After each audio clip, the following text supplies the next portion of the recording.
1999년 9월 3일, 아일랜드 더블린의 한 부티크 가게에서 아르바이트를 하던 머레이는 엄마에게 일찍 퇴근하고 자기가 일하는 가게로 오라고 전화했습니다. 내일 있을 아빠의 생일 선물로 고민하던 엄마에게 좋은 옷이 있다며 함께 고르자는 막내딸의 전화에 그녀는 오후 5시 무렵 가게를 찾아갔죠. 마침 쉬는 시간이라 모녀는 시간이 가는 줄도 모르고 여러 이야기를 하며 좋은 선물을 골랐고, 퇴근한 뒤 친구들과 좀 놀다 들어갈 거라는 머레이에게 엄마는 너무 늦지 말라고 말한 뒤 가게를 나왔습니다. 걸어가는 그녀의 뒤로 엄마 나중에 봐요 라는 활기찬 목소리가 들리자 그녀는 뒤돌아 딸에게 손을 흔들었습니다. 머레이 역시 웃으며 엄마에게 손을 흔들어 주었죠. 그것이 막내딸의 살아있는 마지막 모습일 줄은 당시 그녀는 상상도 하지 못했을 것입니다.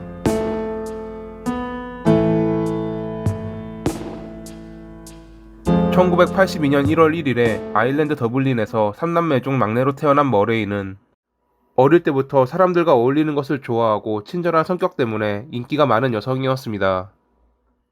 또래 동네 아이들이 모여 만든 크루에 들어가 여러 활동을 했던 그녀에게는 예술을 공부하고 싶다는 꿈이 있었습니다.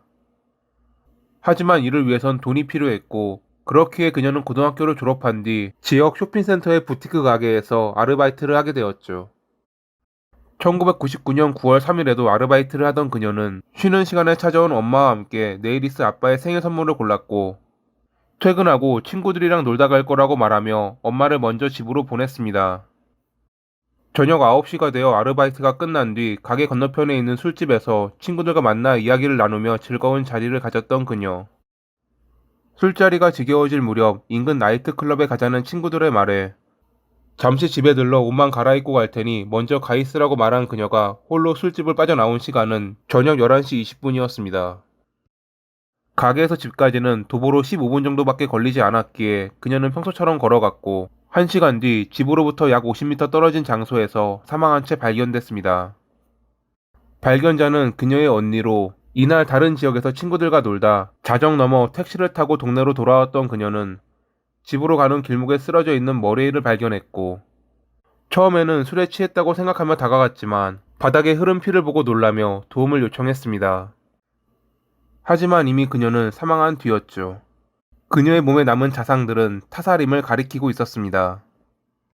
치명상을 입힌 자상은 4군데였지만 그 밖에도 손에 남은 방어운을 비롯해 그녀의 몸에 남은 자상은 총 30군데가 넘었습니다.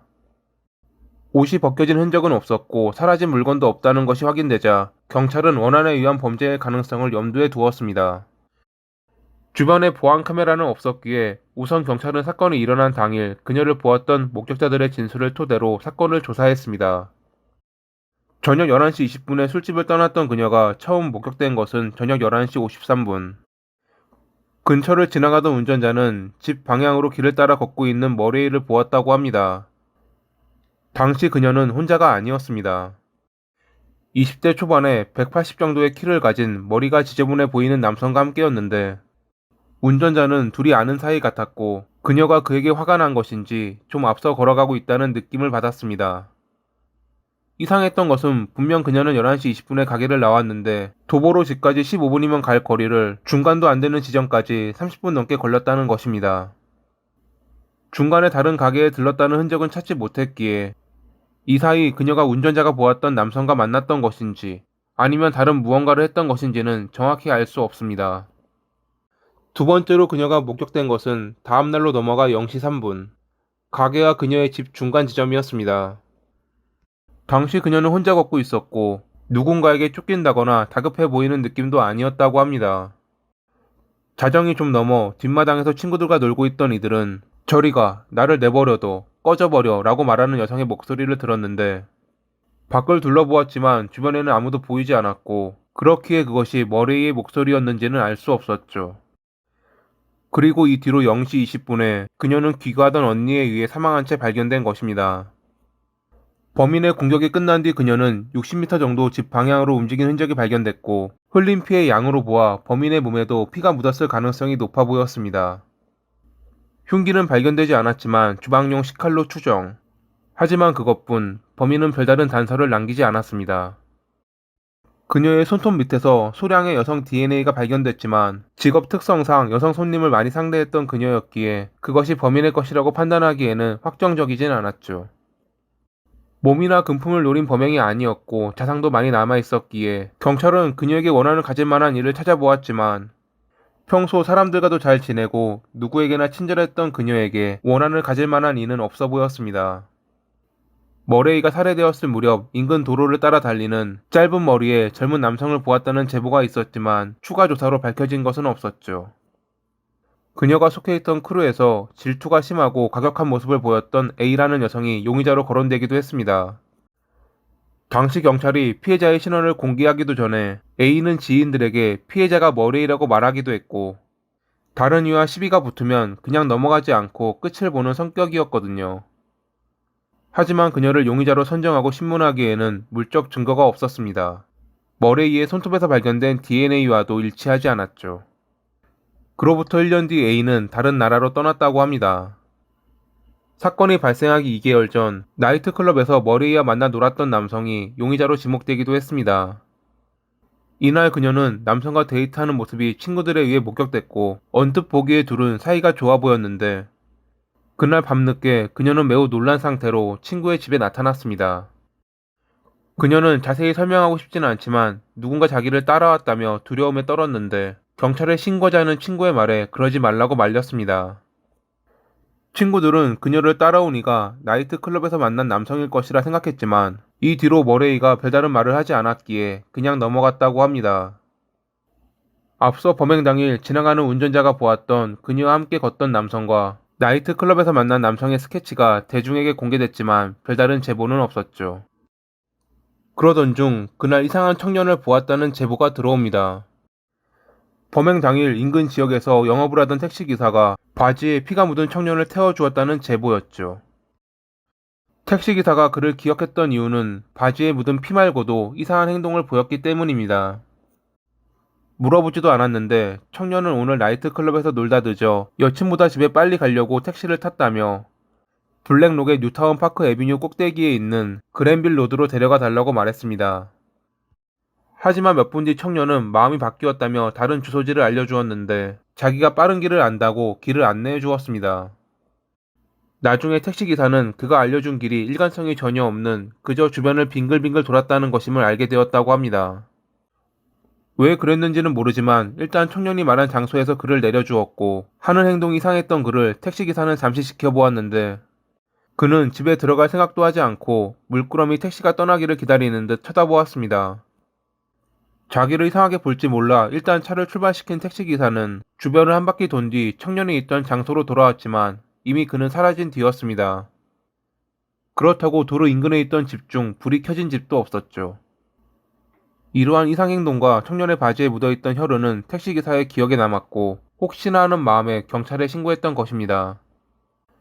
택시기사의 증언을 토대로 청년의 스케치가 만들어졌고 경찰은 그가 주변 나이트클럽에서 가끔 모습을 보였다는 것을 알아냈습니다. 그렇게 꼬리를 잡아 청년을 추적한 경찰은 그가 더블린에서 요리사로 일하는 B라는 남성임을 알아냈는데 폭력적인 성격에 상습적으로 마약을 복용했던 B는 나이트클럽에서 만난 여성을 성폭행한 혐의로 체포된 전적이 있는 인물이었습니다. 하지만 그를 범인으로 보기에는 별다른 물적 증거가 없었기에 무리가 있었죠. 이 밖에도 어머니의 남친을 살해했던 머롤 자매가 술에 취해 어머니에게 머레이에게 했던 것처럼 당신을 죽일 거야 라는 말을 했고 그녀들처럼 자신이 머레이를 살해했다고 주장하는 이들이 나타났지만 모두 거짓으로 밝혀졌죠. 범행이 일어나고 5년 뒤 머레이의 가족들은 자신이 범인을 안다는 익명의 편지를 받았는데 편지에 따르면 경찰이 조사 초기에 범인을 신문했지만 증거가 없어 그를 놓아주었다고 합니다. 가족들은 이 편지를 경찰에게 주었고 조사 결과 편지를 보냈던 이는 용의자 중 한 명이었던 택시 승객 B였습니다. 그는 사람들이 자기를 의심하는 눈빛으로 보는 것을 견디지 못해 이를 없애고자 그러한 편지를 보냈다고 밝혔죠. 경찰은 2008년까지 8,000명이 넘는 이들을 신문했고 12명의 용의자를 선정했지만 범인은 물론 끝내 흉기조차 찾지 못했습니다. 아일랜드 사법당국은 미국의 유명 범죄 프로파일러들에게 머레이를 살해한 범인의 프로파일을 만들어 달라고 요청. 그 내용은 다음과 같습니다. 범인은 20대 중후반의 미혼 남성으로 혼자 살거나 어머니와 함께 살고 있고 외톨이에 약물 문제가 있어 정신과 치료를 받았을 가능성이 높다. 반사회적 행동 이력이 있을 것이고 누구와도 어떤 친밀한 관계를 맺지 못했을 것이다. 범인은 다시 살인을 저지를 가능성이 높다. 하지만 지금까지 이 지역에서 동일범의 소행으로 보이는 범죄는 일어나지 않았습니다. 범인은 다른 지역으로 자리를 옮긴 것일까요? 아니면 범죄를 저지를 여건, 예를 들면 이미 체포되어 구금된 상태일까요? 2009년에 머레이의 가족들은 그녀를 기리는 추모 웹사이트를 개설했고 이틀 동안 5만 건 이상의 조회수를 기록할 만큼 많은 관심을 받았는데 어느 순간부터 그녀에 관한 비하 발언들이 댓글로 달리자 끝내 그녀의 가족들은 웹사이트를 폐쇄했습니다. 하지만 여전히 가족들은 그녀를 잊지 못하고 범인이 언젠가 체포될 날을 기다리고 있습니다. 그들의 소원이 꼭 이루어지기를. 그렇지 못하더라도 나쁜 사람이 지옥에서 제것을 받는 날이 오길 바라며 이만 마칩니다. 오늘도 시청해주셔서 감사합니다.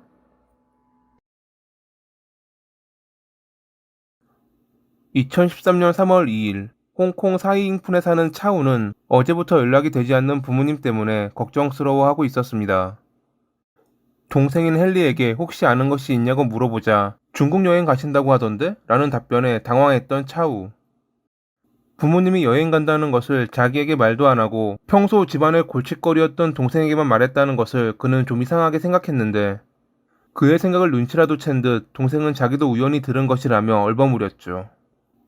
하지만 여행을 갔다고 해서 연락이 안 되는 건 이상하다고 생각한 차우는 그래도 혹시 모르니 경찰에 신고하려 했는데 그런 그를 헨리가 막아섭니다. 너무 여행에 몰두하느라 전화를 안 받는 것이니 걱정하지 말라는 동생의 말에 그는 불안하면서도 일단 며칠 지켜보기로 했습니다. 형이 진정하고 나서야 헨리는 한숨 돌릴 수 있었죠. 자신의 범행에 대한 증거를 지울 시간이 주어졌으니깐요.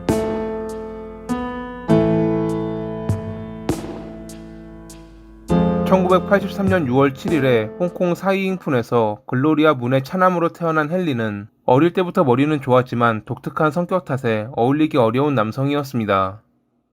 그는 자신의 성격이 좀 이상했던 이유를 부모님 탓으로 돌렸습니다. 그의 주장에 따르면 아버지는 항상 술에 취해 들어와 TV를 크게 틀어 그의 공부를 방해했고 어머니는 그가 싫어하는 피아노를 억지로 강요해 괴롭혔기에 그는 언제나 부모님을 원망했다고 합니다. 자신이 받는 스트레스가 많아 항상 까탈스러운 모습으로 친구들을 대하니 그와 어울리는 이들은 그리 많지 않았습니다. IQ 테스트에서 120이 넘을 정도로 머리는 좋았지만 학업 성적은 엉망. 아니 오히려 진도조차 따라가지 못했죠. 그러다 보니 홍콩 교육 자격증 시험에서 떨어지는 것은 당연한 수순이었을 것입니다. 홍콩 교육 자격증 시험은 대부분의 지역 학생들이 5년 동안 중등 교육을 받은 뒤 치르는 시험인데 더 많은 교육을 추구하는 학생들에게 의무적이었던 시험으로 지금은 다른 것으로 대체되었습니다. 우리나라로 치면 좀 다르긴 하지만 수능 정도로 보시면 될 듯합니다. 그는 자기가 시험에 떨어진 것을 모두 부모님 탓으로 돌렸고 암울한 현실에서 벗어나 온라인 게임을 하며 하루하루를 보냈죠. 게임에서는 자기를 무시하는 사람도 없었고 오히려 인정받고 존경받았기에 더 그러했을 것입니다. 그런 아들을 걱정한 부모님은 2000년에 호주로 유학을 보냈고 처음에는 그도 열심히 하려고 했는지 국립대학의 유망한 과에 들어가기도 했습니다. 원래 들어가기 힘든 곳에 들어갔으니 부모님으로선 당연히 헨리에게 기대를 걸었지만 그는 학교 생활을 제대로 하지 않았습니다. 그의 주장에 따르면 학교 생활 내내 인종차별과 괴롭힘을 받았다고 합니다. 흑인들이 나를 볼 때마다 구타했다는 것이 그의 주장이었죠. 이 주장이 진실인지 아니면 학교 생활에 적응하지 못해 3년 만에 자퇴한 것에 대한 거짓말인지는 오로지 그만이 알고 있을 것입니다. 그렇게 3년 만에 다시 홍콩으로 돌아온 그는 부모님께 자퇴했다는 것을 숨긴 채 여러 직장의 면접을 보러 다녔고 평범한 직장에 취직해도 적응하지 못해 나오고 또 다른 직장에 들어갔지만 자기 입맛에 맞지 않아 한 달도 안 되어 나오는 등 제멋대로의 삶을 살았습니다. 당시 그에게 중요한 것은 주식, 여자, 그리고 게임이었죠.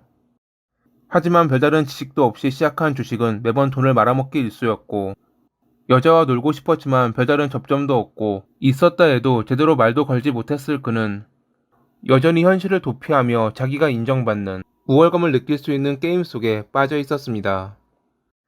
2012년에 28살이 되었던 그는 아무런 변화 없이 부모님께 용돈을 받으며 살았는데 갑자기 주식에 크게 꽂혀 빚까지 내며 투자했다가 모든 돈을 잃어버리고 말았습니다. 부모님이 갖고 있던 여윳돈으로 그의 빚을 갚아주었지만 그걸로는 부족했고 그러자 그는 부모님 명의의 아파트를 탐냈습니다. 당연히 부모님은 아들 때문에 아파트를 날리는 그런 최악의 일은 하고 싶지 않았고요. 일부의 빚은 갚았지만 남은 빚에 이자까지 더해지는 가운데 헨리는 어차피 망한 인생 처음에는 자살하려고 했지만 다시 생각해보니 자기가 이렇게 된 것은 모두 부모님 탓이라며 차라리 그들이 없어지면 아파트의 일부는 자기 소유가 될 것이니 빚을 갚아 새로이 출발할 수 있다는 결론에 도달합니다. 홍콩에서는 사람이 실종되고 7년이 지나면 사망 처리되는 것을 이용해 일단 부모님을 살해하고 실종으로 가장하기로 마음먹었던 헨리. 인적이 드문 곳이라도 야외에서 살인을 저지르면 들킬 가능성이 있다고 생각한 그는 평소 친하게 지냈던 앵거스의 집을 범행 장소로 계획했습니다. IQ가 84로 좀 어수룩한 면이 있고 남들에게 잘 이용당했던 앵거스는 헨리가 그런 계획을 생각하고 있는지도 모른 채 돈을 아끼기 위해 함께 살자는 그의 말을 거절하지 못하고 자신의 명의로 새 아파트를 임대해 이사하게 되었죠. 2013년 3월 1일에 헨리는 부모님을 새 아파트로 유인해 살해했고 다음날 그들을 찾는 형을 안심시켜 시간을 번 뒤 3월 7일이 되어서야 경찰에 실종 신고했습니다. 그는 뻔뻔하게 SNS에 부모님을 보신 분은 연락을 달라는 글을 올리기도 했죠. 조사에 들어간 경찰은 이상한 것을 발견했습니다. 헨리의 말에 따르면 3월 1일에 부모님과 셋이 A라는 식당에 갔고 거기서 중국으로 여행을 간다는 이야기를 들었다고 했는데 그의 부모님은 중국으로 출국한 기록도 없고 A라는 식당에도 그날 가지 않았다는 것이 밝혀진 것입니다. 행선지 파악을 위해 경찰은 그들의 아파트 보안 카메라를 확인한 결과 3월 1일 점심 무렵에 헨리는 부모님과 함께 아파트 로비를 나서는 것이 찍혀 있었고 다음 행선지는 알 수 없었지만 몇 시간 뒤 그가 자상을 입어 홀로 병원에서 치료받았던 기록을 확인했습니다. 부모님과 마지막으로 있었던 것이 헨리고 알리바이를 거짓으로 말했으며 자상 때문에 병원에서 치료한 기록이 있다? 누가 봐도 그는 의심스러운 인물이었습니다. 경찰은 3월 14일에 그와 형을 불러 두 번째 신문을 했는데 이 당시 헨리는 게임 그룹이 모여있는 메신저에 자기가 부모님을 살해했다는 문자를 보냈습니다. 그리고 경찰에게 자신은 아무것도 모른다는 답변을 하고 집으로 돌아와 게임 그룹에서 친했던 이에게 연락해 자기는 사이코패스라 사람들의 고통을 공감할 수 없다는 등 이야기를 하며 오늘은 푹 쉬고 다음날 자수하겠다는 말을 했다고 합니다. 이날 자정에 그의 자백을 들었던 게임 그룹에 속해 있던 한 명이 경찰에 이를 신고. 그렇게 헨리는 몇 시간 뒤 살인죄로 체포됐죠. 이날 체포된 이는 그뿐만 아니라 앵거스도 포함되어 있었습니다. 헨리는 공범으로 그를 지목했거든요. 거의 6개월 전부터 범행 계획을 세웠던 헨리는 어수룩한 앵거스를 이용해 범행 물건을 사는 등 치밀함을 보였습니다. 3월 1일 범행이 있었던 날 헨리는 새 아파트를 얻었다며 룸메이트인 앵거스도 소개한다는 핑계로 부모님을 아파트로 유인했고 안으로 들어가자마자 앵거스가 어머니를 자기는 아버지를 살해했습니다. 그 과정에서 자상을 입어 급하게 병원에 다녀오기도 했죠. 원래 계획은 그대로 시멘트에 넣고 거실을 가로지르는 벽을 세우는 것이었는데 하지만 이것이 쉽지 않은 작업이라는 것을 알게 된 그들은 BBQ 고기로 위장해 요리한 뒤 냉동 보관하는 방법을 택했습니다. 너무 큰 뼈의 경우 몇 개로 나누어 바다에 버리기도 했죠.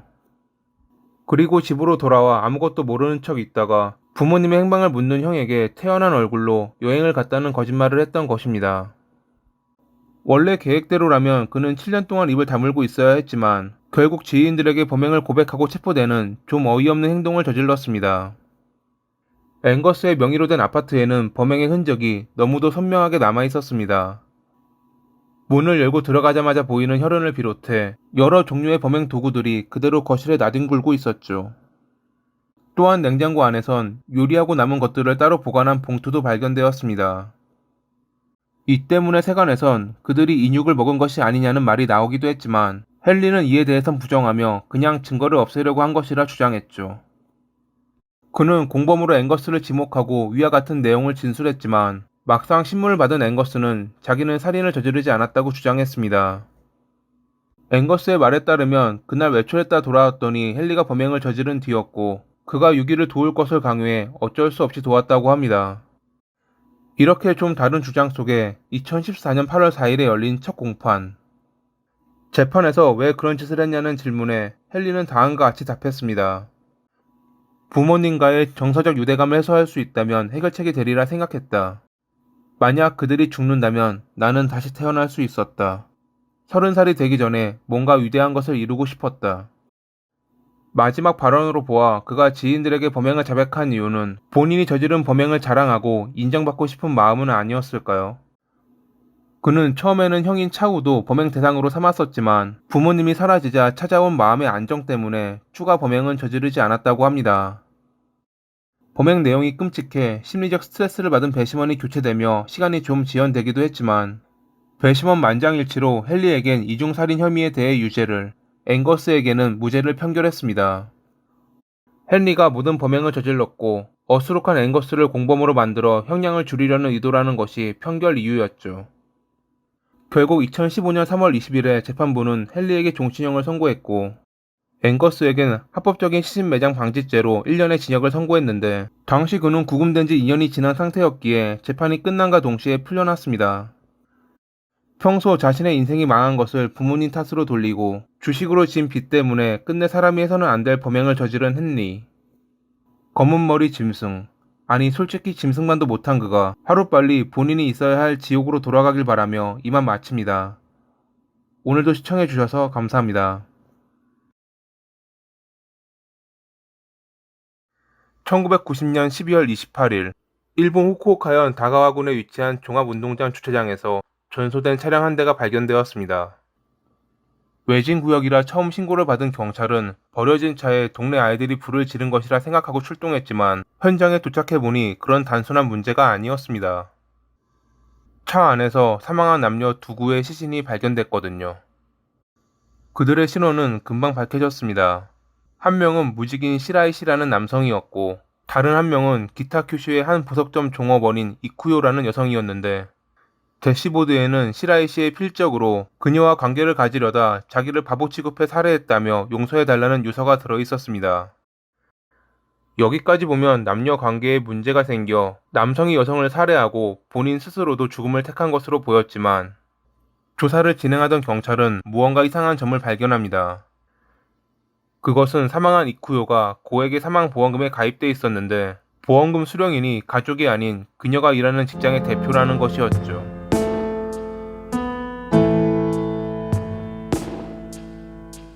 이쿠요가 일했던 직장의 대표 치에는 어디서나 흔히 볼 수 있는 평범한 20살의 여성이었습니다. 조용한 학창시절을 보냈던 그녀는 졸업한 뒤 일자리를 찾던 중 1990년 10월에 오다라는 남성이 올린 보석가게 종업원 구함이라는 구직 공고를 보고 연락했습니다. 별다른 면접 없이 잠깐의 이야기를 나누고 곧바로 채용된 그녀에게 그는 자기 명의로 가게를 차리면 문제가 있다며 그녀에게 대표 자리를 맡아달라는 좀 어이없는 부탁을 합니다. 사회 경험이 없던 그녀는 이를 허락했고 오다는 고맙다며 그녀의 성을 따와 가게 이름을 마스다 보석이라고 정했습니다. 당시 42살의 오다는 단골 가게의 여성에게 매우 남자답고 신사적이며 잘생긴 얼굴에 상냥하고 배려심이 많다는 평가를 받을 정도로 많은 여성들의 환심을 샀던 인물이었습니다. 하지만 실제로는 절도, 강도질 등의 범죄를 저질러 자주 감옥을 들락거렸던 나쁜 사람이었죠. 여심을 흔드는 재주가 있었던 그는 자신보다 22살이나 어린 치에를 깨었고 얼마 안가 그에게 넘어간 그녀는 동거까지 하게 되었습니다. 그녀가 자신에게 완벽하게 넘어왔다고 느꼈을 시기 그는 돈을 많이 벌 수 있는 방법이 있다며 그녀를 꼬드겼습니다.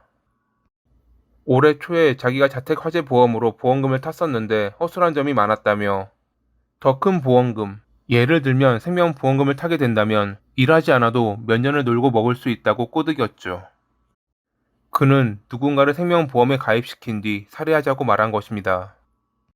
생명보험금을 타려면 친지나 지인을 보험에 가입시켜야 하는데 그리 되면 의심을 사는 것이 아니냐고 그녀가 묻자 그는 종업원을 재해사망보험에 가입시킨 뒤 보험금 수령인을 회사 대표로 정하면 그러한 의심을 피할 수 있다고 답했습니다. 그에겐 이미 범행에 대한 계획이 있었습니다. 원래 몇 달 전 그는 미술관을 운영하는 친구와 공모해 사원 여행 중 종업원 3명을 살해할 계획이었지만 친구가 도망가는 바람에 단념했는데 점점 화재보험으로 탔던 돈이 줄어들자 결국 자기가 직접 회사를 차려 범행을 시도하려 했던 것입니다. 종업원 모집 공고를 보고 온 치해를 처음에 범행 대상으로 삼을까도 했지만 그녀와 관계를 맺으며 마음을 바꿔 새로운 종업원을 모집했던 오다. 그렇게 그의 타깃이 된 종업원이 처음 언급한 전소된 차에서 발견된 이쿠요라는 여성이었습니다. 그들의 계획은 이러했습니다. 우선 이쿠요를 재해사망보험에 가입시킨 뒤 보험금 수령인은 대표인 치에로 지정하고 테레쿠라를 통해 알게 된 시라이 씨라는 남성을 유인해 그가 그녀를 살해한 것처럼 꾸미는 계획을 세웠죠. 테레쿠라는 우리나라로 치면 전화방과 같은 것으로 남성이 낯선 여성과 전화통화를 즐기는 가게를 칭하는데 남성이 가게의 개인실에서 대기하면 여성은 다른 장소에서 전화를 주고 이를 연결해 주는 것으로 가게는 요금을 받게 됩니다. 당시는 인터넷이 그리 발달하지 않아 여성과 관계를 맺고 싶은 이들이 이런 테레쿠라를 많이 이용했는데 시라이 씨는 그런 남성들 중 한 명이었고 오다는 치에로 하여금 그에게 접근해 만나자는 약속을 잡게 했습니다. 이쿠요를 살해한 범인으로 만들기 위해서 말이죠. 1990년 12월 25일 우선 이쿠요를 외진 장소로 불러내 살해한 오다는 그녀의 시신을 차 트렁크에 실어 가게로 갔고 잠시 뒤 치에가 불러낸 시라이 씨가 차를 타고 나타나자 가와사키정의 외진산으로 그를 데려가 다음과 같이 불러주는 대로 쓰라고 흉기로 위협했습니다. 여자와 관계를 맺고 싶어 꼬셨는데 나를 바보 취급해 살해했습니다. 용서하세요. 오다가 불러주는 대로 유서를 쓴 시라이 씨는 목숨만은 살려달라고 빌었지만 이미 한 명을 살해하고 왔던 그에게 거칠 것은 없었죠. 그렇게 두 사람을 살해한 그들은 다가와군에 위치한 종합운동장 주차장에서 시라이 씨의 차에 둘을 옮긴 뒤 불을 지르고 도망갔습니다. 인적이 드문 장소라 전소된 차량은 이틀 뒤 발견됐는데 경찰은 치에가 고액의 생명보험에 가입된 것을 알게 되었고 자신들이 의심받고 있다는 것을 알게 된 그들은 도쿄로 도망쳤습니다. 당연히 꿈꿔왔던 보험금도 받지 못했죠. 도피 생활 중 돈이 떨어지자 오다는 주변을 돌아다니며 빈집털이를 했고 치에는 테레쿠라를 통해 조건 만남을 가지며 돈을 벌었습니다. 이 당시 오다는 도쿄에 사는 친족에게 돈을 빌리러 갔다가 자기가 두 명을 살해했다고 말하기도 했죠. 언론에선 보험금 살인으로 조사 개시라는 기사를 내보냈고 경찰이 지명수배까지 내렸음에도 한동안 그들은 잡히지 않았습니다. 3년이 지난 1993년 말이 되어서야 강도질을 하던 오다가 경찰에 체포되며 그의 도주극은 막을 내렸죠. 하지만 당시 치에는 함께 있지 않았고 그는 계속 입을 다물고 있었기에 보험금 살인에 관한 기소는 증거 불충분으로 곧바로 이루어지지는 않았습니다. 1996년에 그가 범행을 저질렀다고 시인했다는 친족의 증언을 비롯해 다른 증거들을 모아 검찰은 오다를 살인죄로 기소했고 1999년 3월에 결국 그는 자세한 범행 내용은 자백하지 않았지만 본인이 보험금을 목적으로 둘을 살해했다는 것을 인정했습니다. 그해 12월에 검찰 측은 냉혹하고 비정한 악질적인 범죄라며 그에게 사형을 구형, 변호 측은 아직 공범자인 치에도 실종 상태라 진상규명이 미흡하다고 주장했지만 2000년 3월 15일의 재판부는 그에게 사형을 선고했습니다. 그가 범행을 주도했고 동기 역시 참작의 여지가 없으며 범행을 반성하지 않아 규정되기 어렵다는 것이 재판부가 사형을 선고한 이유였죠. 오다의 사형이 확정되고 한 달 뒤인 2000년 4월 29일에 거의 10년의 도주 생활을 했던 치에가 경찰에 자수했고 그녀의 자백을 통해 오다가 침묵했던 사건의 전모가 모두 밝혀졌습니다. 직접 살인을 저지르지는 않았지만 범행을 계획하고 공모했던 점 때문에 2002년 6월에 재판부는 그녀에게 종신형을 선고했죠. 2007년 4월 27일에 오다의 형이 집행됐고 치에의 경우 아직 수감 중에 있습니다. 돈 때문에 다른 이를 살해한 것도 모자라 누명까지 씌우며 완전 범죄를 꿈꿨던 그들. 하루빨리 지옥에서 둘이 함께하기를 바라며 이만 마칩니다. 오늘도 시청해주셔서 감사합니다. 일본 휴고현 아와지 섬에 위치한 파출소로 무언의 전화가 걸려온 것은 2015년 3월 9일 오전 7시 좀 넘어였습니다. 처음에는 장난 전화라고 생각해 끊으려 했던 경찰은 뒤이어 들려오는 여성의 비명과 누군가와 다툼을 벌이는 듯한 소리에 내려놓던 수화기를 다시 들었습니다. 곧 전화는 끊겼지만 단순한 전화가 아니었다는 것을 알 수 있었죠. 그리고 잠시 뒤 걸려온 또 다른 전화. 전화를 걸었던 남성은 집에 타츠히코가 들어와 찔렀다 라는 말을 남겼습니다.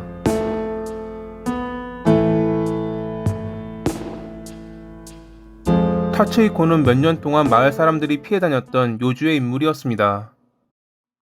1974년 8월 24일에 일본 효고현 아와지 섬의 나카가와라 촌락에서 태어난 그는 어릴 때는 봉사활동을 좋아했던 아버지의 영향인지 활발한 활동을 보였지만 어느 순간부터 학교에서 따돌림 받으며 암울한 학창시절을 보냈습니다. 컴퓨터를 좋아해 공업고등학교에 들어갔지만 적응하기 힘들어 중퇴했고 경비회사나 목수 등 여러 아르바이트를 전전했지만 이 역시 적응하지 못해 결국 집에 틀어박혀 컴퓨터만 하는 그런 삶을 살았습니다. 2001년에 아버지의 정근으로 후쿠시마로 이사를 하게 되었는데 당시 그는 예전과는 달리 폭력적인 모습을 보였습니다. 그는 자신의 주체할 수 없는 감정의 원인을 인터넷에 있는 자가 진단을 통해 ADHD라 결론 내렸고 정신병원에 방문해 리탈린이라는 약을 처방해 달라고 했습니다. ADHD 치료제로 유명한 리탈린은 의존성이 있고 각성 효과가 있지만 위와 같은 여러 부작용을 일으킬 수 있는데 당시에는 규제가 높지 않아 정신과 의사들도 쉽게 처방해주는 약물이었습니다. 2004년에 아버지의 정근이 끝나 다시 아와지 섬으로 돌아왔을 때도 그는 여전히 리탈린을 복용하고 있었고 점차 복용량이 늘어나며 정신병원을 찾을 때마다 더 많이 요구하다가 퇴짜를 맞자 의사를 협박해 약을 구입하기도 했죠. 하지만 약을 먹고 있음에도 그의 폭력성은 더 짙어졌고 한 번은 아버지의 오토바이를 부수려다가 경찰에 체포된 뒤 정신병원에 강제 입원 조치당하기도 했습니다. 또 어디서 주워 들었는지 병원에서 빨리 나오기 위해 얌전히 의사가 하는 지시에 따랐던 그는 한 달 만에 퇴원했고 어렸을 때 이혼해 따로 사는 어머니에게도 전화해 돈을 요구하고 위협하거나 이웃들에게도 주먹을 휘두르는 모습을 보이자 사람들은 그를 멀리하기 시작했죠. 2006년에 할아버지의 자살을 기점으로 그의 증세는 더 심각해졌습니다. 리탈린의 부작용으로 생긴 발진을 전자파 때문이라고 여겼고 인터넷을 뒤져보니 일본 정부가 예전부터 이러한 전자파를 이용해 개인을 공격했다며 할아버지 역시 그런 피해자 중 하나라고 생각한 것입니다. 전자파를 정확하게 쏘려면 인근에서 위치를 잡아주는 이들, 즉 공작원이 필요하고 마을에 사는 주민 중에 그런 공작원이 있다고 믿었던 타츠히코. 과거 자살하셨던 할머니도 전자파 공격으로 인한 것이었고 공작원들이 자기 가족들을 노린다고 믿는 등 그의 망상은 더 커졌습니다. 2007년 말부터 법 개정으로 인해 ADHD 환자에게 리탈린을 처방할 수 없게 되며 그는 리탈린의 복용을 멈추게 되었지만 폭력적인 행동이나 망상은 사라지지 않았습니다. 그 행동은 점차 심해져 2009년에는 이웃집 손자를 오토바이로 치려다 실패해 그에게 쇠파이프로 맞고 병원 실세를 지기도 했죠. 그를 때렸던 이웃집 손자는 상해죄로 체포돼 벌금형에 처했다고 합니다. 본인이 잘못해 두들겨 맞았음에도 그는 이것이 자기를 노리는 정부의 소행이 확실하다는 증거가 되었다며 더 이상 당하고 살면 안 된다고 결심하고 인터넷에 이웃을 비방하는 글을 올려 명예훼손 혐의로 체포되기도 했지만 체포 및 신문 당시 의미불명한 발언을 하거나 부자연스러운 언동을 반복해 불기소 처분과 동시에 정신병원에 조치 입원되었습니다. 조치 입원은 정신보건복지법에 따라 정신장애로 인해 자신을 다치게 하거나 타인에게 해를 끼칠 우려가 있는 경우 본인이나 가족의 의사와 관계없이 입원시키는 것으로 그렇게 강제적으로 정신병원에 들어간 그였지만 또 병원에서는 말을 잘 듣고 조용히 있어 금방 퇴원하게 되었습니다. 퇴원한 뒤 생활보장을 받으며 아카시 시내에서 혼자 살았던 그는 좀 나아진 듯 보였지만 얼마 안가 어머니에게 전자파 공격을 받고 있다는 문자를 보내는 등 달라지지 않는 모습을 보였습니다. 아버지는 정신병원 의사와 상담하며 2014년까지 총 3차례나 입원시켰지만 그때만 잠시 조용할 뿐 나오면 여전히 전자파 공격을 받고 있다고 주장했죠. 그나마 그가 정상적인 모습을 보였던 것은 정신병원에 입원 중 알게 된 여성과 교제했던 시기였는데 어머니에게 결혼을 생각하고 있고 미래를 위해 일하고 싶다고 말할 정도로 상태가 호전된 모습을 보였다고 합니다. 하지만 몇 달 뒤 교제하던 여성이 각성제를 하다 체포되자 부모님에게 그녀를 돕기 위한 비용을 요구했지만 거절당했고 이 일로 그녀와 이별한 그는 부모님에게까지 폭력적인 언동을 서슴지 않았습니다. 하지만 직업도 없어 월세 체납으로 쫓겨난 그가 의지할 곳은 부모님밖에 없었죠. 2014년 말에 그는 아버지에게 가까스로 허락받아 아하지 섬으로 돌아와 밭일을 돕는 대가로 지원받으며 별채에서 혼자 살게 되었습니다. 그러나 그것도 잠시. 다시 집에 틀어박혀 개인 SNS에 자기가 전자파 공격을 받고 있다는 글을 올리던 그는 낙뢰로 정전이 되었을 때 이 또한 전자파 공격의 증거라며 소란을 피웠고, 아버지는 그를 다시 정신병원에 입원시키려 했지만 당시는 법률이 강화되어 폭력적인 사태가 없다면 본인의 동의가 필요했기에 당연히 그는 입원을 거부. 여전히 이웃들을 공작원이라 의심하고 다녔죠. 이웃이 유흥업소를 운영한다. 정부의 명령을 받은 공작원이다. 그들이 전자파를 쏴 사람들을 조종한다. 경찰과 의사들이 그들을 돕는다. 이러한 글과 더불어 이웃과 경찰, 의사를 포함 약 140명의 실명도 함께 올렸던 글을 피해자들은 2달에 걸쳐 9번이나 신고했지만 경찰은 별다른 조처를 하지 못했습니다. 마을 사람들은 언제 무슨 짓을 저지를지 모르는 타츠히코를 피해 다녔습니다. 그리고 2015년 3월 9일 모두가 우려했던 일이 터지고 말았죠. 이날 오전 4시 무렵 타츠히코는 인터넷으로 구매한 흉기와 녹음기를 들고 이웃인 타케시의 집에 들어가 그와 그의 아내를 살해했고, 오전 7시에 또 다른 이웃인 히로유키의 집에 들어가 그의 아내와 어머니를 살해했습니다. 당시 처음 그의 공격을 받았던 히로유키는 도망쳐 경찰에 신고했지만 상처가 깊어 결국 사망했고, 다른 방향으로 도망쳤던 장녀만 살아남았다고 합니다. 그렇게 총 5명의 이웃을 살해한 그는 집으로 돌아와 개인 SNS에 복수에 성공했다는 글을 올렸죠.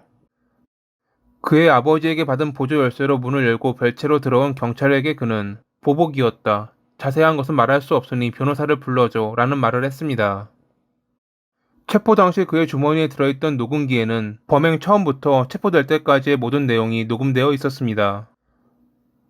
녹음된 그의 목소리는 전혀 흥분한 느낌이 없는 완전히 침착한 어투였다고 합니다. 재판의 주된 쟁점은 그가 범행 당시 형사책임 능력이 있는가였는데, 검찰 측은 그가 피해자들과 트러블에 대한 보복으로서 살해를 생각해 범행 직전에 인터넷으로 방법을 검색하는 등 계획 범죄를 저질렀다고 주장.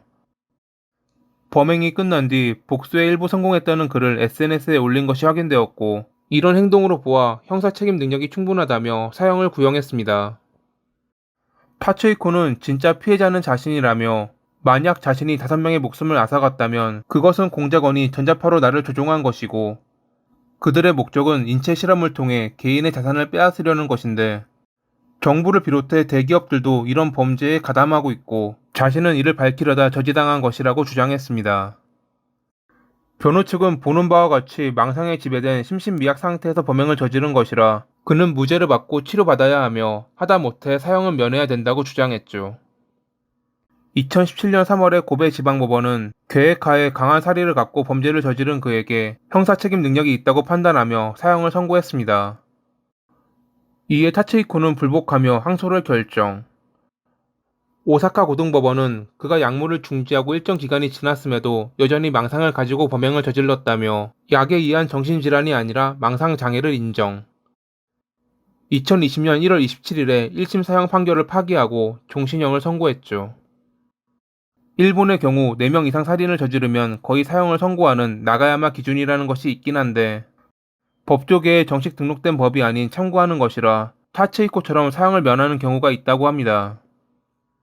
변호 측은 이 종신형마저 마음에 안 들었는지 상고했지만 2021년 1월에 대법원은 이를 기각하며 그의 형은 종신형으로 확정되었습니다. 평소 그가 보였던 이상 행동들이 전조의 증상이었지만 이것만으로 그를 어찌할 방도가 없었고 결국 최악의 결말을 가져온 이 사건. 이러한 일들이 더 이상 발생하지 않기를 바라며 이만 마칩니다. 오늘도 시청해주셔서 감사합니다.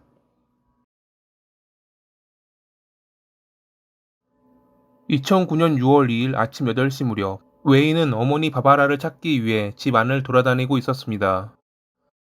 평소라면 아침 준비를 하고 있을 어머니가 보이지 않자 이상하다고 생각하며 그녀를 불렀지만 집안 어디에서도 돌아오는 답은 없었죠. 아직도 주무실 리는 없지만 혹시 모른다는 생각에 침실 문을 열었던 그는 침대에서 사망해 있는 어머니를 발견하고 이웃의 도움을 청했습니다. 잠시 뒤 출동한 경찰은 그녀의 가슴에 나 있는 총상을 발견. 이날 친구들과 다른 지역에서 낚시를 즐기고 있던 바바라의 남편 엘리는 갑작스러운 아내의 사망 소식을 듣고 달려와 흐느꼈습니다. 그리고 며칠 뒤 그는 살인 공모죄로 체포됐죠.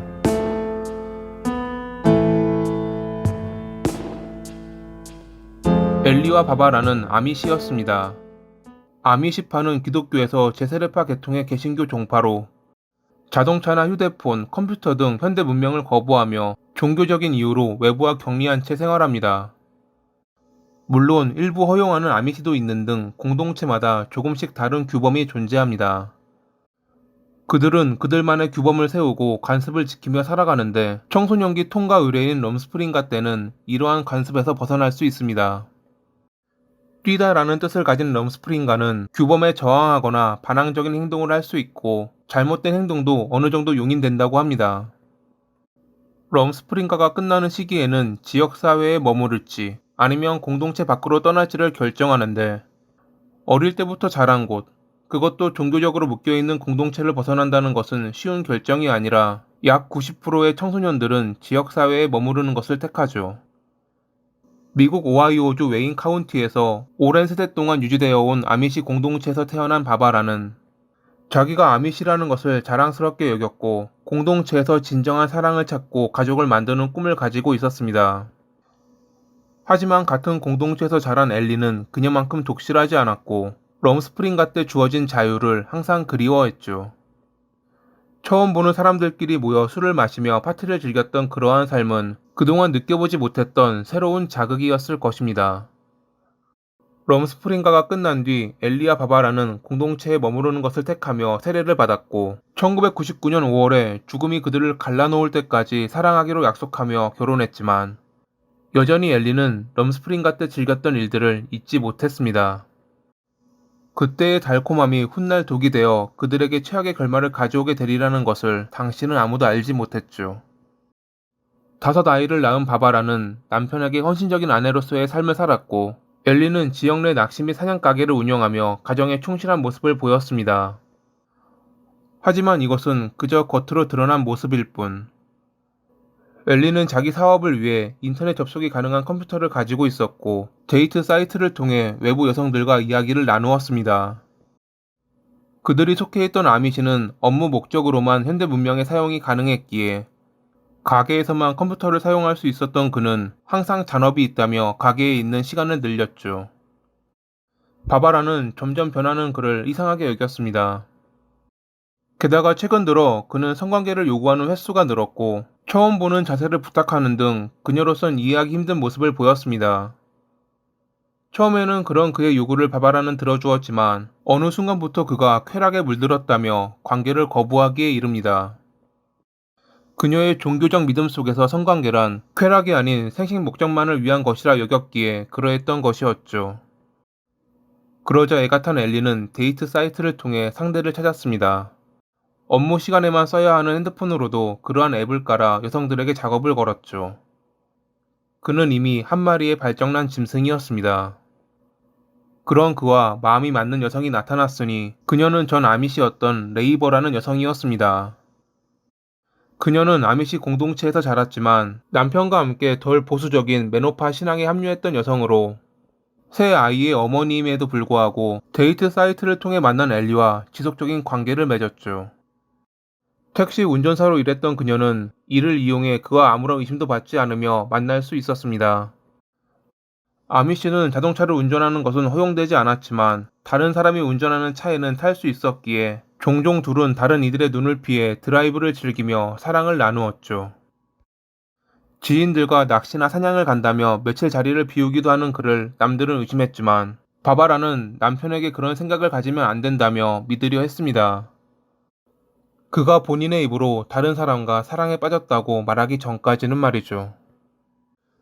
이혼이란 아미시인 그녀에게 절대 있을 수 없는 일이라 종교 상담가에게 도움을 청했지만 엘리의 마음이 돌아오기를 기다리는 것 말고는 별다른 대책은 없었습니다. 그는 아미시를 벗어나려는 듯 수염을 밀고 현대적인 옷을 입으며 대놓고 바람을 피웠지만 바바라는 포기하지 않았고 결국 그녀의 그런 노력이 열매를 맺는 듯 보였습니다. 친구 결혼식에서 오랜만에 만난 아내의 간청에 그는 마음이 돌아섰고 다시 공동체로 돌아와 자기의 실수를 인정하고 앞으로는 그러지 않을 것이라 맹세했죠. 하지만 그의 맹세는 1년도 채 되지 않아 깨지고 말았고 다시 레이버와 불륜을 저질렀습니다. 바바라는 그런 그를 용서하려 했지만 방귀 낀 놈이 성낸다고 엘리는 되려 자기를 구속하려 들지 말라며 그녀에게 화를 냈습니다. 그리고 몇 개월 뒤인 2009년 6월 2일 바바라는 침실에서 사망한 채 발견됐죠. 그녀의 가슴에 나 있는 총상, 발견되지 않은 총기, 이는 타살임을 가리키고 있었습니다. 당연히 사람들은 엘리를 의심했는데 그는 바바라의 사망 추정 시간에 다른 지역에서 지인들과 낚시를 하고 있었다는 알리바이가 있었습니다. 하지만 정황을 전해들은 경찰은 그를 의심하며 인터넷 기록을 확인해 그와 최근에 데이트했던 한 여성을 만날 수 있었고 그녀로부터 그가 최근 자기 아내를 살해했다고 말했다는 진술을 확보할 수 있었습니다. 또한 그와 데이트했던 또 다른 여성으로부터 그가 비밀 핸드폰을 소지하고 있다는 것을 전해들은 경찰은 이를 조사했고 그 핸드폰이 오랜 기간 불륜을 저질렀던 레이버의 명의라는 것을 확인해 그녀를 신문했습니다. 얼마 지나지 않아 흐느끼던 그녀는 모든 것이 사고였다고 말하며 범행을 자백했죠. 엘리에게 빠져있던 그녀는 그와 결혼하고 싶어 했습니다. 아내에게서 벗어나고 싶었던 그는 그런 그녀를 이용하기로 마음먹고 자기가 아밋이라 이혼은 불가능하지만 만약 아내가 사망한다면 당신과 결혼할 수 있다며 아내를 살해해달라고 부탁합니다. 당시 사랑에 눈이 멀었던 레이버는 이를 수락했고 그들은 치밀한 살인 계획을 세웠죠. 처음에는 독살이나 집 자체를 태우는 방법을 고안했지만 결국 그들이 택한 것은 엘리가 자리를 비워 알리바이를 만들고 그 사이 레이버가 바바라를 살해하는 것이었습니다. 그렇게 그들은 6월 2일을 결행일로 삼았고 이날 엘리는 새벽에 친구들을 만나 다른 지역으로 낚시하러 떠났습니다. 그리고 잠기지 않은 문을 통해 집 안으로 들어간 레이버는 준비해온 총으로 침실에서 자고 있던 바바라를 살해했죠. 엘리가 갖고 있던 비밀 핸드폰 기록을 통해 경찰은 레이버의 자백이 진실이라는 것을 알 수 있었습니다. 그렇게 체포되어 법정에 선 엘리는 레이버에게 불리한 증언을 하는 대가로 유죄 판결을 받기로 합의했고 살인 공모 혐의로 15년 뒤 가석방 신청 가능한 종신형을 선고받았습니다. 직접 살인을 저지른 레이버의 경우 23년 뒤 가석방 가능한 종신형이 주어졌죠. 원래는 자기가 살해할 계획이 아니었고 그저 총으로 겁을 주려고 했는데 갑자기 총이 발사되었다고 레이버는 주장했지만 엘리와 그녀가 나눴던 문자에는 살인에 대한 계획이 적혀 있었기에 실수라는 그녀의 주장은 받아들여지지 않았습니다. 어찌 보면 범행을 부추겼던 엘리가 더 큰 형량을 받았어야 했지만 범행을 저지른 레이버가 고의로 총을 쏘지 않았다고 주장하거나 갑자기 아무것도 기억나지 않는다며 총을 쏜 이가 엘리라고 주장하는 등 자백을 번복하자 그는 이를 이용해 그녀에게 불리한 증언을 하는 대가로 본인은 더 적은 형량을 선고받은 것입니다. 여담으로 엘리가 처음 바바라의 살인 계획을 세울 때 집 자체를 태우자는 말을 했고 레이버는 그러면 당신의 아이들도 위험에 처한다고 경고했는데 어차피 아이들은 죽으면 천국에 갈 것이라 괜찮다고 말할 정도로 그는 비정한 모습을 보였다고 합니다. 남자에 빠져 해서는 안 될 짓을 저질렀던 레이버. 결혼하고 싶다는 그녀를 이용해 아내를 살해했던 엘리. 참 잘 어울렸던 커플인 그들이 언젠가는 지옥에서 자신의 죄를 마주하는 날이 오기를 바라며 이만 마칩니다.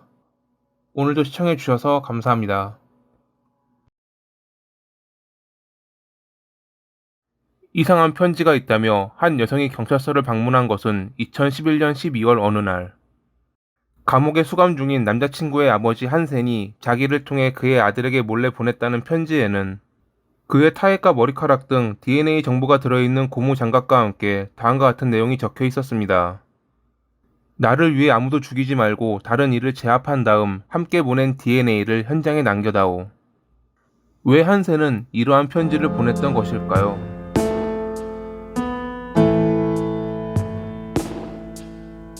1965년 10월에 덴마크 동부에 위치한 아마게르 섬에서 태어난 한센은 매력적이고 사람들과 잘 어울리는 활발한 남성이었습니다. 하지만 그에게 결여된 것이 하나 있었으니 그것은 범죄에 대한 죄책감. 어린 시절부터 그는 남의 집에 들어가 물건을 훔쳤고 그것을 아무렇지도 않게 여겼습니다. 하고 싶어 했다. 흔한 나쁜 사람들처럼 그에게 있어 그것은 당연한 것이었고 성인이 된 뒤에도 변하지 않았죠. 1987년 1월 어느 날 이삿짐 센터에서 아르바이트를 했던 그는 73살 미망인 에디스의 집에서 이삿짐을 나르고 있었는데 그런 그의 눈에 값비싸 보이는 보석이 들어옵니다. 하지만 만약 지금 훔친다면 자기가 의심받을 가능성이 있다고 생각한 그는 그로부터 한 달 뒤인 2월 16일에 그녀의 집에 방문했습니다. 한 달 전에 아르바이트를 왔던 그를 기억한 그녀는 집 안으로 들였고 그런 그녀를 그는 방심한 틈을 노려 살해했습니다. 그리고 전에 눈여겨보았던 보석을 비롯해 현금까지 훔친 그는 사고로 위장하기 위해 가스 밸브를 열고 탁자 위에 촛불을 켠 뒤 달아났지만 다행히 가스 냄새를 맡은 이웃들이 그녀의 집에 들어오는 바람에 큰 사고는 예방할 수 있었습니다. 경찰은 그녀의 목에서 교살의 흔적을 발견하고 물건들이 없어졌다는 것을 확인하자 강도 살인 사건으로 전환해 조사에 임했습니다. 한센이 남기고 간 발자국이 중요 증거가 되었고 억지로 침입한 흔적이 없어 처음에는 주변 인물들을 중심으로 조사했지만 별다른 소득이 없자 용의자 선정폭을 확대하던 중 한 달 전 이삿짐을 옮겼던 한센이 용의자로 지목됐죠. 이삿짐을 옮기며 안면이 있던 그였기에 모종의 이유를 대고 그녀의 집으로 들어갈 수 있었을 가능성이 있었고 무엇보다 현장에서 발견된 신발 자국이 그가 신고 있던 신발과 일치했거든요. 하지만 그에겐 에디스의 사망 추정 시간에 다른 이들과 작업을 하고 있었다는 알리바이가 있었습니다. 이 알리바이가 거짓이 아닌 게 경찰이 추정한 범행 시간에 그는 실제로 작업을 하고 있었습니다. 잘못된 것은 사망 추정 시간이었죠. 당시 피해자의 사망 추정 시간을 방 안에 남은 가스의 농도로 추정했는데 여기서 오차가 생겨 오히려 그의 알리바이를 만들어주는 오류를 범했던 것입니다. 훗날 이 오류는 수정되어 그의 범행이 밝혀지긴 했지만 그러기까지는 오랜 시간이 걸렸습니다. 그렇게 경찰의 조사에서 벗어날 수 있었던 그는 3년 뒤 또 다른 범행을 저질렀죠. 1990년 8월 29일 40살의 학교 선생님인 레네는 쌍안경을 챙겨 자전거를 타고 인근 공원으로 향했습니다. 평소 새를 좋아해 근처에 있는 자연보호구역을 자주 찾았던 그녀는 이날도 남편이 오기 전 취미를 즐기고자 잠깐 외출했던 것이었죠. 아름다운 햇살과 더불어 선선한 바람이 불어오는 너무도 좋았던 날. 동물을 관찰하는 그녀에게 다가오는 그림자가 있었으니 그것은 자신의 성욕을 주체하지 못한 한센이었습니다. 그렇게 그는 자신의 욕망을 풀고 그녀를 살해했고 나뭇가지와 나뭇잎으로 덮은 뒤 자리를 벗어났습니다. 한편 일을 마치고 집으로 돌아온 레네의 남편은 그녀가 집에 없자 잠시 외출했다고 생각했지만 저녁 10시가 되어도 돌아오지 않는 그녀에게 무슨 일이 생겼다고 확신하며 경찰에 신고했죠. 그녀의 자전거와 쌍안경이 사라졌고 가끔 인근 공원에 동물을 관찰하러 갔다는 것을 알게 된 경찰은 공원을 중심으로 주변 일대를 둘러보며 탐문 조사를 벌였습니다. 공원에서 인상착의가 비슷한 여성을 보았다는 제보를 통해 조사 구역을 점점 좁힐 수 있었고 경찰견에 의해 사망한 그녀가 발견되기까지는 그리 오래 걸리지 않았습니다. 그녀의 몸에서 범인인 한센의 DNA가 발견됐지만 이때까지 그는 중범죄로 체포된 전적이 없었기에 경찰의 손길은 그에게 닿지 않았죠. 그리고 다시 5년 뒤인 1995년 10월 그는 한 빌라에 침입해 집 안에 있던 4명의 여성을 성폭행한 뒤 현금과 카드를 훔쳐 달아났습니다. 당시 그는 피해자들에게 자신을 보지 말라고 위협하며 얼굴에 베갯잎을 씌워 정체를 숨겼고 그래서인지 그녀들을 살해하지 않았다고 합니다. 하지만 한센은 여전히 체포되지 않았고 2005년에 네 번째 범행을 저지릅니다. 아마게르 대학의 기숙사 방에 침입한 그는 돈이 될 만한 물건이 있나 방 안을 살펴보던 중 이상한 소리에 깨어나 방문을 열었던 여성과 마주쳤고 곧바로 얼굴을 가리고 그녀를 위협해 안대를 씌운 뒤 2시간 동안 자신의 욕망을 풀고 달아났습니다.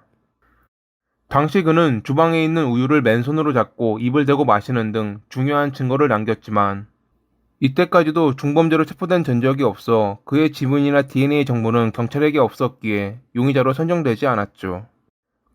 그나마 경찰은 앞서 있었던 사건과 동일범의 소행이라는 것을 알아낼 수 있었고 모든 사건들이 아마게르 섬에서 일어났던 점을 들어 지역 거주민 혹은 이곳에 살았던 사람들을 확인하거나 아마게르 섬에서 일어난 모든 범죄 유형의 보고서를 훑어보는 등 용의자의 수를 줄여가며 점점 한센에게 다가가고 있었죠.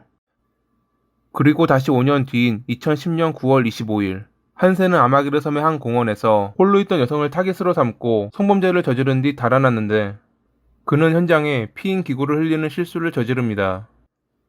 당시 아마게르 섬에서 몇 년 동안 일어난 연쇄 범죄에 대해 경찰은 범인을 아마게르맨이라고 부르며 의심이 가는 용의자들을 추려내고 있었는데, 한센도 그런 용의자 중 한 명이었고, 그를 찾아가 대화를 나누던 중 그의 집에서 현장에 범인이 흘렸던 피인 기구와 동일한 것을 발견. DNA 샘플을 제공해달라는 경찰의 요구에 한센은 어떠한 자신감인지 이를 수락했고, 얼마 뒤 그는 아마게르맨이라 판정되며 체포됐습니다. 과거 피해자에게 훔쳤던 보석의 일부는 그의 장남이 갖고 있던 것으로 드러났죠. 그는 모든 범행에 대해 부인했지만 본인이 제공한 DNA가 너무 확실한 증거가 되었기에 재판부는 2건의 살인과 추가 성범죄에 대해 그에게 종신형을 선고했습니다. 항소하지는 않았지만 그는 청문회가 끝난 뒤 언론과의 인터뷰에서 다음과 같은 말을 했습니다. 이런 짓을 벌인 사람은 머리가 아픈 사이코패스이며 여성을 미워하는 자입니다. 저는 100% 무죄입니다. 경찰은 잘못된 남자를 잡았어요. 전 이런 범죄를 저지르지 않았다고요. 감옥에서 그는 아들의 여자친구를 전달책으로 삼아 자신의 DNA 샘플을 고무장갑에 넣어 편지와 함께 아들에게 보냈습니다. 가족에게 보내는 편지의 경우 모두 확인하지만 면회자의 소지품을 면밀하게 검사하지 않는 점을 노린 것이었죠. 그가 이런 짓을 벌였던 이유는 아들로 하여금 자신의 DNA를 범죄 현장에 남겨두면 감옥에 있던 자기는 DNA가 일치했던 무고한 이가 되어 풀려나리라 생각한 것입니다. 이러한 계획은 아들의 여자친구가 경찰에 신고하며 모두 드러났는데, 당시 그는 덴마크 최고형인 종신형을 받은 상태였기에 형량이 추가되지는 않았습니다. 대신 가석방 신청이 가능한 날이 오면 영향을 주겠지만요. 참고로 과거에는 DNA가 일치하는 타인이 몇천억 분의 1의 가능성으로 있다고 했지만, 요즘은 과학의 발전으로 더 정밀한 검사가 가능하기에 0%라고 합니다. 일반 사람들과 생각하는 것이 달라 그저 자신의 욕망을 위해 살았던 한센. 지금도 무죄를 주장하는 그가 언젠가는 본인의 죄를 제대로 마주하는 날이 오길 바라며 이만 마칩니다. 오늘도 시청해주셔서 감사합니다. 태생부터 건강한 몸을 가진 이들이 있습니다. 웬만한 병도 걸리지 않고 그리 피곤함도 느끼지 못하는. 도호쿠에서 상경에 홀로 살아가고 있던 슈이치가 그러했습니다. 낮에는 철공소에서 일하고 밤에는 파친코에서 아르바이트를 한 뒤 자주 가는 술집에서 술을 마시며 밤을 지새우고도 그는 너무나 건강했죠. 그런 모습을 보며 애간장을 타고 있는 이가 있었으니 그는 슈이치가 자주 찾는 술집의 점주 시게루였습니다. 슈이치가 그리 열심히 일했던 것도, 일을 마치면 술집에서 밤을 지새웠던 것도 모두 그의 건강을 해치려는 시게루의 계략이었는데, 생각과는 다르게 그는 너무도 건강했던 것입니다. 왜 그는 자기 가게를 자주 찾는 단골의 건강을 해치려고 했던 것일까요?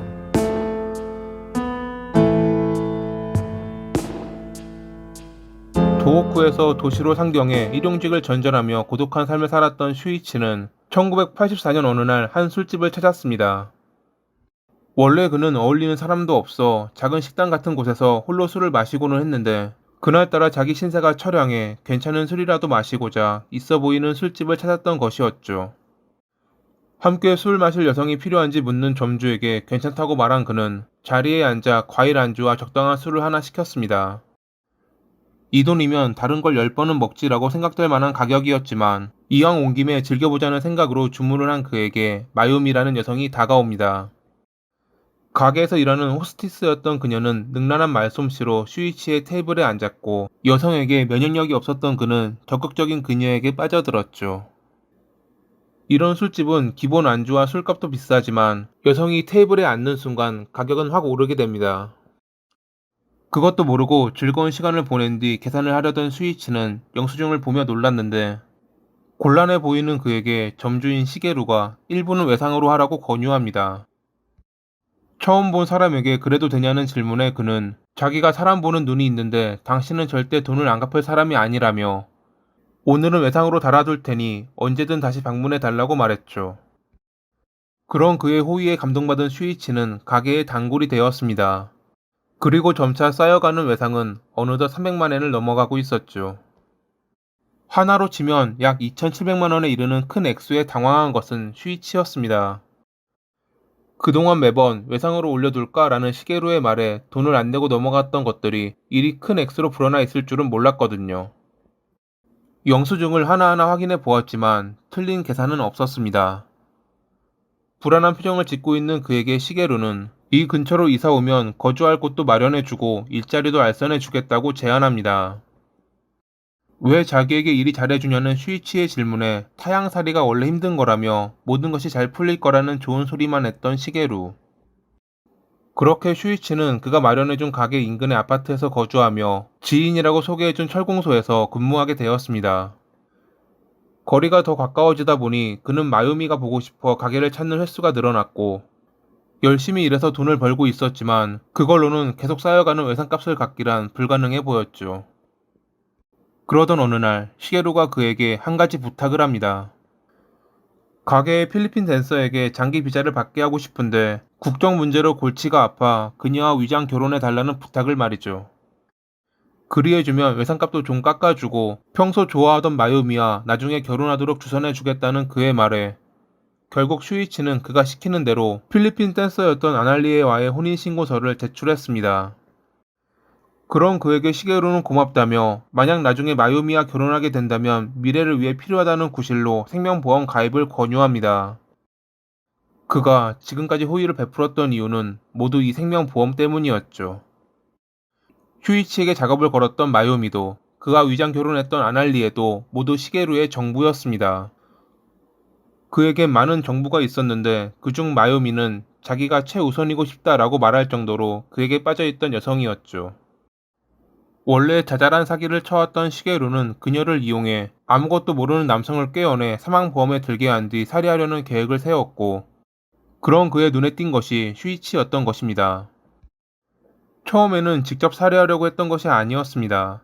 그저 몸이 쇠약해지게 만들어 자연스럽게 사망하기를 기다렸는데 투잡을 뛰고 밤새워 술을 마신 것도 모자라 니코틴이 들어간 커피를 매일 마셔도 건강한 그였기에 결국 살해하는 것으로 계획을 바꿨던 것이었죠.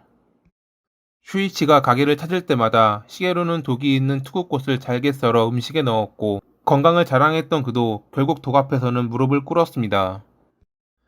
1995년 6월 3일 몸이 안 좋아 집에서 쉬고 있는 그를 병문안 간 시게루와 마유미는 많은 양의 투구꽃이 들어간 호빵을 먹였습니다. 잠시 뒤 고통을 호소하던 그가 쓰러져 숨을 쉬지 않자 죽었다고 판단한 그들은 인근 강에 유기했죠. 이틀 뒤 호적상 아내인 아날리에가 남편의 실종을 경찰에 신고했고 그로부터 며칠 뒤 발견된 슈이치는 검시 결과 독 성분을 확인하지 못하고 익사로 여겨지며 그들은 보험금을 탈 수 있었습니다. 약 27억 원의 보험금을 받은 시게루는 그 돈을 미천으로 금융회사를 설립했는데 처음에는 잘 나가는 듯 보였지만 1997년 무렵 거품 붕괴 여파와 주식으로 손실을 보는 등 많은 돈을 날리게 됩니다. 돈이 바닥을 보이자 그는 다시 범행을 계획하게 되었죠. 앞선 방식과 동일한 방법으로 정부를 이용해 아키라와 후지미라는 두 명의 남성에게 동시에 작업을 걸었던 그는 이번에는 독이 아닌 영양제라고 속인 감기약을 지속적으로 그들에게 먹였고 그와 더불어 매일 술 쪽에 빠지게 유도하자 결국 1999년 5월에 아키라가 급사. 당시 40kg밖에 되지 않을 정도로 말라 있었던 그는 검시 결과 허혈성 심질환으로 인한 사망이 인정되어 시게루는 다시금 많은 생명보험금을 받을 수 있었습니다. 하지만 아키라가 사망한 뒤 이를 이상히 여겨 병원에 방문한 후지마가 그동안 자기가 먹었던 영양제가 감기약이었다는 것을 알게 되자 경찰에 신고하며 그들의 범행은 막을 내렸죠. 그렇게 모든 범행이 만천하에 드러났던 시게루였지만 그는 모든 것을 부인하며 정확한 증거를 가져오기 전까지 절대 체포되지 않을 거라고 주장했습니다. 공범이었던 그의 정부들 또한 입을 다물었기에 그를 살인죄로 기소하기까지는 8개월이라는 시간이 걸렸습니다. 이 사이 그는 입장료를 받는 유료 기자회견을 열어 결백을 호소하며 노래를 부르고 갑자기 공기총을 쏘거나 가장 적게 취재해온 언론사의 기자들을 발로 차는 퍼포먼스를 벌였습니다. 8개월 동안 그가 입장료로 받은 돈은 약 1억 원이 넘었을 것으로 추정된다고 합니다. 물적 증거를 얻기 힘들었던 경찰은 중요 역할을 했던 마요미를 비롯해 다른 정부들을 위장 결혼 명목으로 체포해 신문했고 처음에는 절대 아무것도 인정하지 않았던 그녀였지만 어느 날 시게루가 보낸 혼자 죄를 짊어지면 풀려난 뒤 결혼해 주겠다는 어이없는 편지에 자기가 이용당했다는 것을 깨닫고 모든 범행을 자백했습니다. 그렇게 살인죄로 기소된 시게루였지만 재판에서 그는 여전히 자신의 무죄를 주장했습니다. 하지만 검찰 측은 보험금을 거의 그가 챙겼던 점을 지적, 그가 모든 범행을 계획하고 주도했다며 사형을 구형했습니다. 2002년 10월에 사이타마 지방법원은 범죄 역사상 유례를 찾기 어려운 교묘하고 악랄한 범행이었다며 그에게 사형을 선고했죠. 변호 측은 첫 피해자의 사망이 익사였다며 항소와 상고를 이어갔지만 끝내 모든 것이 기각되며 그의 사형은 확정되었습니다.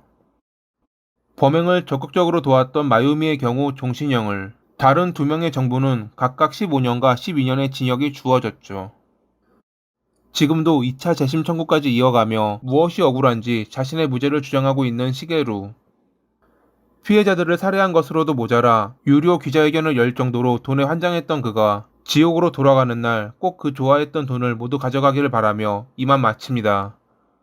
오늘도 시청해주셔서 감사합니다.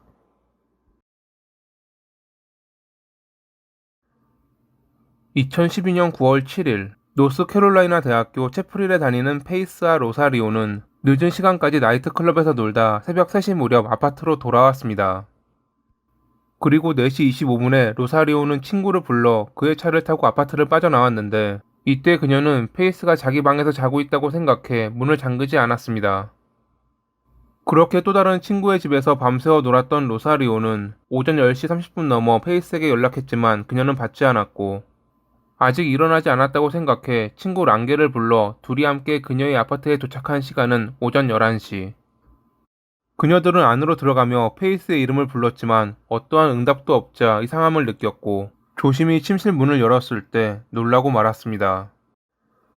침대에는 이불에 쌓인 채 부분적으로 옷이 벗겨져 있는 사망한 페이스가 누워 있었거든요.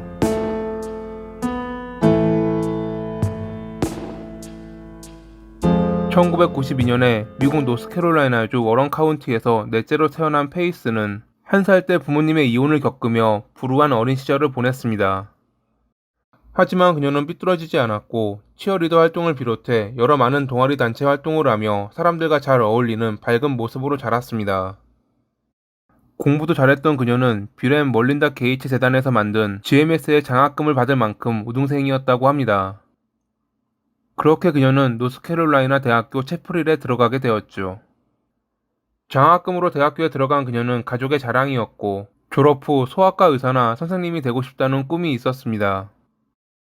2012년에 그녀는 재정적인 문제 때문에 1학년 때부터 친구였던 로사리오와 그녀의 남자친구인 존스가 함께 머무는 아파트에 룸메이트로 들어갔는데 어느 날부터 로사리오와 존스가 다투기 시작하며 그 사이에 낀 페이스는 난감한 상황에 이르렀습니다. 한번 화가 나면 자신의 감정을 주체하지 못했던 존스는 주먹을 휘두르기 일쑤였고 그런 관계가 지속되자 결국 로사리오는 그에게 이별을 통보했죠. 그렇게 셋이 머무르던 아파트에서 홀로 떠나간 존스는 그해 7월에 아파트에 몰래 침입하려다 걸렸습니다. 그것도 2번이나요. 처음이야 놔두고 온 물건을 가지러 왔다는 핑계를 둘러댈 수 있었지만 그가 2번째 침입을 시도했을 때 그녀들은 두려워할 수밖에 없었습니다. 그나마 그가 나갈 때 자물쇠를 바꿔 아파트로 들어오는 것은 막을 수 있었지만요. 페이스는 결단을 내려야 한다며 그가 접근하지 못하도록 법원을 찾아가자고 로사리오에게 말했고 이를 알게 된 존스는 왜 삼자가 남의 일에 끼어드냐며 분노했죠. 그녀에게 전화를 걸어 만약 자신이 다시 로사리오를 만날 수 없다면 모두 너 때문이라며 죽이겠다는 위협을 하기도 했습니다. 이러한 일이 있고 한 달이 좀 지난 2012년 9월 6일 이날 오후 5시 45분에 페이스는 가입하기를 희망했던 아메리카 원주민 여학생 클럽 이벤트에 참여했고 7시 15분에 자기 부족의 역사에 대해 쓰고 있는 논문을 손봐야 한다며 자리에서 일어났습니다. 그리고 로사리오와 만나 8시에 대학교 도서관에 갔고 저녁 늦게까지 공부하다 자정이 되어서야 아파트로 돌아왔죠. 자정이 넘었지만 그녀들의 일과는 끝나지 않았습니다. 옷을 갈아입고 아파트를 나와 그녀들이 향한 곳은 채플힐 시내에 있는 나이트클럽. 1시간 넘게 춤을 추던 그녀들은 갑자기 로사리오가 배탈이 나는 바람에 새벽 2시 6분에 나이트클럽을 나와야 했고 당시 클럽 보안 카메라에는 그녀들 둘만이서 떠나는 모습이 찍혀 있었습니다. 그렇게 새벽 3시 무렵 아파트로 돌아왔던 그녀들. 대충 씻고 침대에 누운 페이스는 아직도 잠이 오지 않는지 개인 SNS를 하며 시간을 보냈고, 새벽 3시 40분경 존스 말고 로사리오의 전 남자친구였던 에드워즈에게 다음과 같은 메시지를 보냈습니다. 헤이, 제발 여기로 좀 와줘. 로사리오에게는 네가 필요해. 그녀에게 네가 신경 쓰고 있다는 것을 좀 알려줘. 3분 뒤 그녀는 이전 메시지 중 아아를 수정한 것으로 보이는 댄이라는 단어를 에드워즈에게 전송했고, 이것이 그녀의 마지막 메시지였습니다.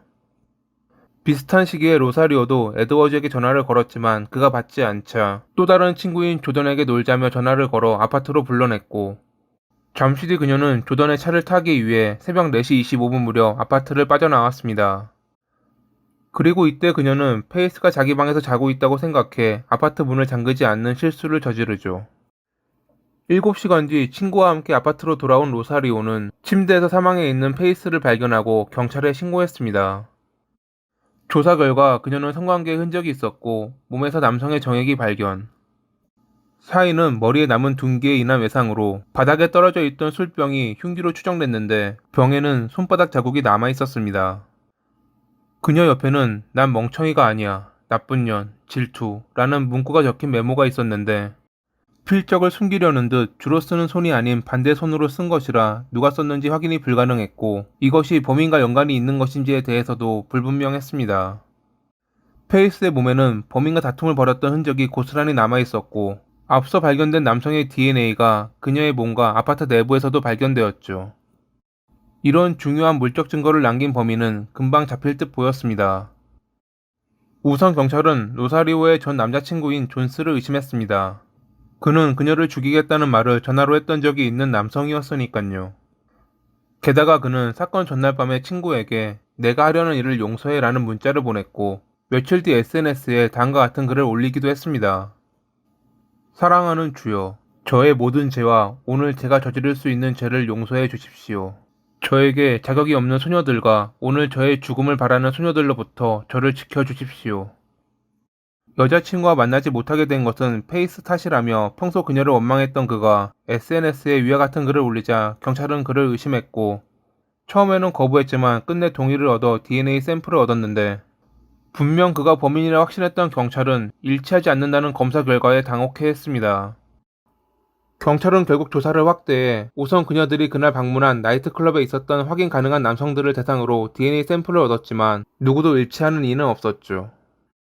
원한도 아니고 마지막 행선지에서도 무언가 나오는 것은 없고, 분명 현장에는 물적 증거가 남아 있었지만 접점이 있는 용의자를 추려내기에는 단서가 부족했습니다. 문을 열고 외출했던 룸메이트 로사리오가 살인을 청부했다고 의심받기도 했는데, 친했던 그녀가 그럴 이유도 없었고 별다른 증거도 없었죠. 이제 경찰에게는 두 가지의 선택이 남았습니다. 하나는 조사 상황을 대중에게 공개해 도움을 청하는 것이고, 다른 하나는 아예 기록을 봉인해 정보를 공개하지 않고 은밀하게 조사하는 것. 채플의 경찰이 택한 것은 후자였죠. 물론 정보를 공개하지 않고 은밀하게 조사하면 범인이 주목받지 않아 달아날 확률이 줄어든다는 장점도 있지만, 2년 가까이 부검 보고서를 포함해 많은 정보가 공개되지 않았음에도 경찰은 끝내 범인은커녕 유력한 용의자도 선정하지 못했습니다. 언론에선 경찰이 범행이 일어난 아파트의 이웃들을 비롯해 다른 몇몇 지인들에게도 탐문 조사를 벌이지 않았던 것 등을 지적하며 초동 조사에 미흡함을 비난했고, 결국 법원의 명령을 받아 2014년 7월이 되어서야 경찰은 언론의 조사 진행 상황을 공개했죠. 2016년에는 유명 범죄 방송에서도 페이스의 사건을 다루었고, 전문 유전자 검사 업체는 DNA를 통해 위와 같은 범인의 몽타주를 만들기도 했습니다. 키와 몸무게는 정확히 알 수 없지만 범인은 아메리카 원주민과 유럽인의 혼혈 또는 라틴계이고, 멕시코, 콜롬비아, 이베리아에 조상을 두며 주근깨가 거의 없거나 아예 없고 올리브색 피부톤과 검은 머리를 가지고 있을 확률이 80%라는 것이 업체의 주장이었죠. 언론에서도 많은 제보를 바라며 이러한 것들을 공개했지만 별다른 소득은 없었다고 합니다. 하지만 2021년 9월 16일 채플의 경찰국은 페이스의 죽음에 대한 1급 살인 혐의로 미겔 살게로 올리바레스라는 남성을 체포합니다. 그는 지난달 웨이크 카운티에서 음주운전을 하다 체포됐는데, 경찰은 당시 그의 DNA 샘플을 채취했고, 검사 결과 페이스의 몸에서 발견된 범인의 것으로 추정되는 DNA와 일치하다는 것이 밝혀지며 체포된 것이었죠. 또한 추가 조사 결과 흉기로 추정되는 술병에 남아있던 손바닥 자국 역시 그와 일치했습니다. 채플린 경찰서장은 이 이야기가 완전히 전개되려면 시간이 걸릴 것이지만 조사의 세부 사항들이 정리되면 대중들에게 공개될 것이라며 기다려달라고 말했지만 2023년 8월 지금까지 별다른 소식은 전해지지 않고 있습니다. 아무래도 10년이나 지난 사건이었고 특히 음주운전 체포 당시 미겔의 DNA를 제공받은 것이 아닌 동의 없이 채취한 것이라 법적 문제와 법의학적 검사를 비롯해 다른 증거 수집에 더 오래 걸릴 것으로 보입니다. 아무리 오래 걸리더라도 정확한 결과와 그에 따른 법의 심판이 내려져 페이스의 넋과 유가족들의 마음을 달랠 날이 오길 바라며 이만 마칩니다. 오늘도 시청해주셔서 감사합니다.